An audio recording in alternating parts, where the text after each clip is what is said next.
Everybody here, startup or starting their own thing like Roy, we're always learning and we're always trying to understand the environment that we're in.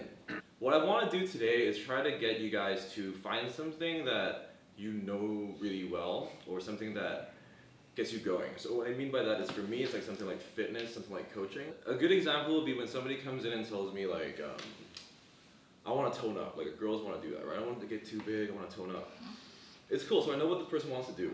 It would be okay for me to just jump in and apply this programming information that I have. But in order to do a good job, you kind of have to take a step back and work with the hardware that you have. If I find out that this person has like a super hunched back, really bad hips, like scoliosis, like these things are more important than me giving you your goal, if that makes sense. So I try to break down the startup in terms of its characteristics. These are things that you'll find in startups and also in corporate environments, but they're on this chart because they're a lot higher in priority. Okay, so obviously there's a lot more stake. Okay, if you're an employee in a corporate environment, there's not much stake. So these are pretty self-explanatory.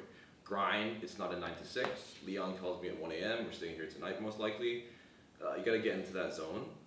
Tunnel vision, something I want to elaborate on at another time. And lastly, it's passion. So I'm not saying that in the corporate world you can't be passionate, but it's so important in the startup world, you know, because in order for you to attack the top 3 things, you need to have passion. In a 9 to 5 job, I can punch in one day, not really give a shit. Language. Come out, I'll still get the same paycheck at the end of the day. Okay, so let's take that first one. So with stake, the thing I want to highlight is when there's stake, there's stress. And again, this is where I bring my kind of understanding of fitness into it. So let's take a back step here. Everybody has been to the gym, right? We've all worked out. So, but okay, so let's say like, Roy, what happens when you go to the gym? Like, you lift a weight. Like, what usually happens in terms of your body? Like, okay, let me give you a start. You lift a weight and your muscle breaks down. What happens afterwards? 2 hours later. Okay, so your muscle breaks down and what happens to it afterwards?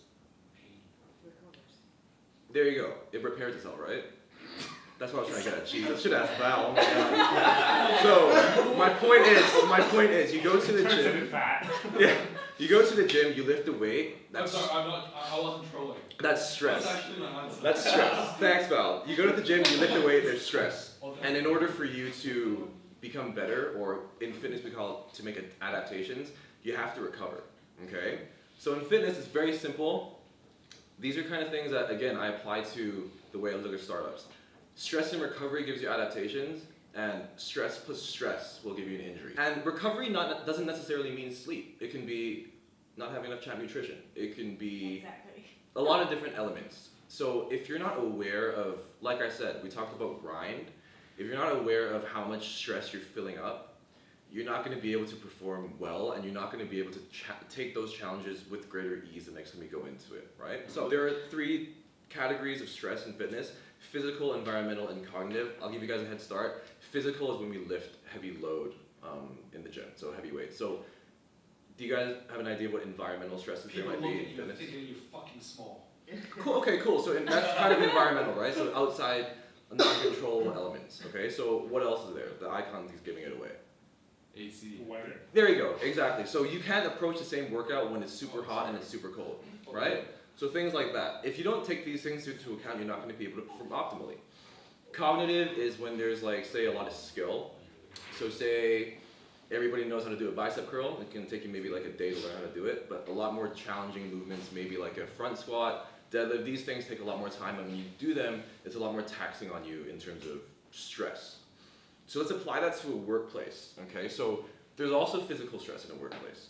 Leon and I went to Rise.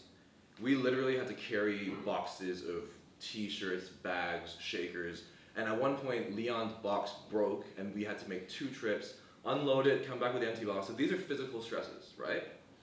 So environmental stresses. We obviously have this awesome office to work in, but say yesterday we went to a Starbucks. You gotta pay like, you know, fucking $30 for 30 minutes of Wi-Fi, and then there was music, super loud. So these things, environmental stresses, I can't perform optimally. And then there's cognitive. So when you're doing something that really stresses you out or is really challenging for you. So for me, as an individual, anything with numbers like really pisses me off. This is called adding. If I have 2 beans, and then I add 2 more beans, what do I have? Some beans. So those things would stress me out a lot more than, say, writing copy for whatever press releases and so on and so forth. So let's apply that, okay? So I'll explain why there's a rabbit and a turtle in a second, but what I want to get into a little bit is the idea of redlining in a startup environment and what's truly the more attainable thing, which is optimal performance. So in fitness, there's something that we call rate of perceived exertion. In a nutshell, it just means your effort level. Okay, think of it from a 0 to 100%, or the way they do it, it's like from 1 to 10. Okay, so let me give you an example. My maximum number of pull-ups is 10. Example, it's not true, I can do more. Is 10, which means if you stuck a gun to my head, I couldn't do my 11th one, okay? So let's take that concept. That's what I'm trying to do with the redlining thing, right? So version A of Alex is I'm gonna do 10 pull-ups and it's gonna take me 5 days to recover. So in 10 days, I'm gonna do how many pull-ups, guys? Quick maths. Every 5 days, I'm gonna do 10 pull-ups. How many pull-ups am I gonna do in 10 days? Thank you. Version B of Alex is not working to 10 pull-ups a day. He's doing 5 a day. And he doesn't need 2, 3, 5 days to recover. He's gonna take 1 day to recover. So if I can do 5 pull-ups every other day, how many pull-ups will I accomplish in, say, 10? There you go. It's gonna be more, okay? Multiply that by a year, right? I mean, it's compounded. That's what I'm talking about with redlining. It's not possible to redline every day. At some point, you're gonna break.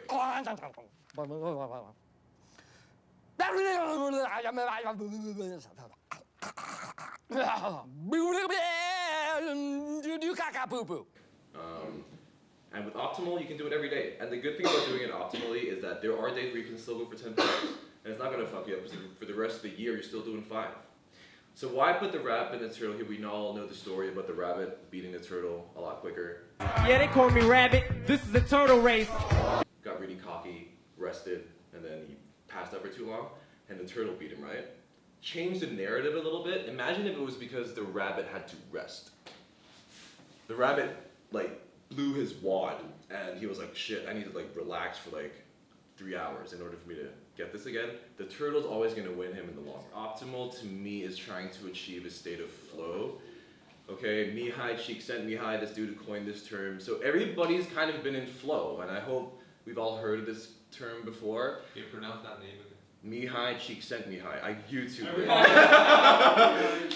Everybody on applause. I YouTube that shit. So everybody's been in it. It's when time passes by differently. So for me, I've written time flies by.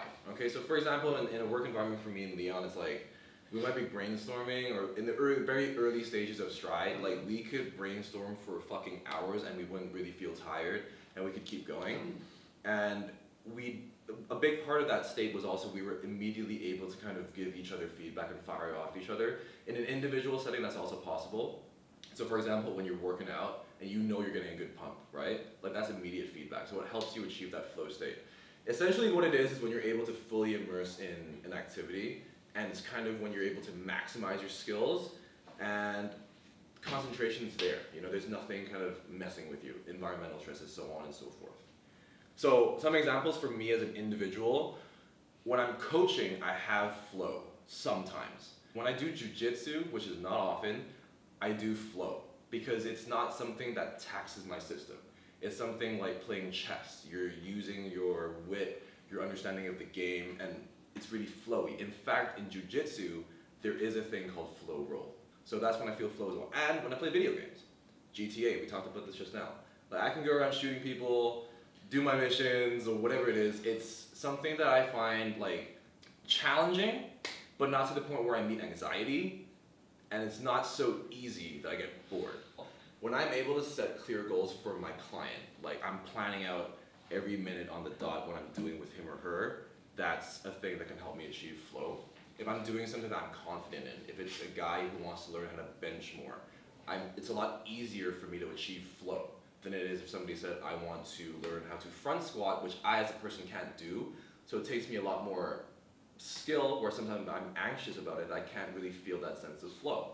And the last point about achieving flow, which I feel like it's a lot easier to achieve in a startup environment than it is corporate, is the idea of intrinsic motivation.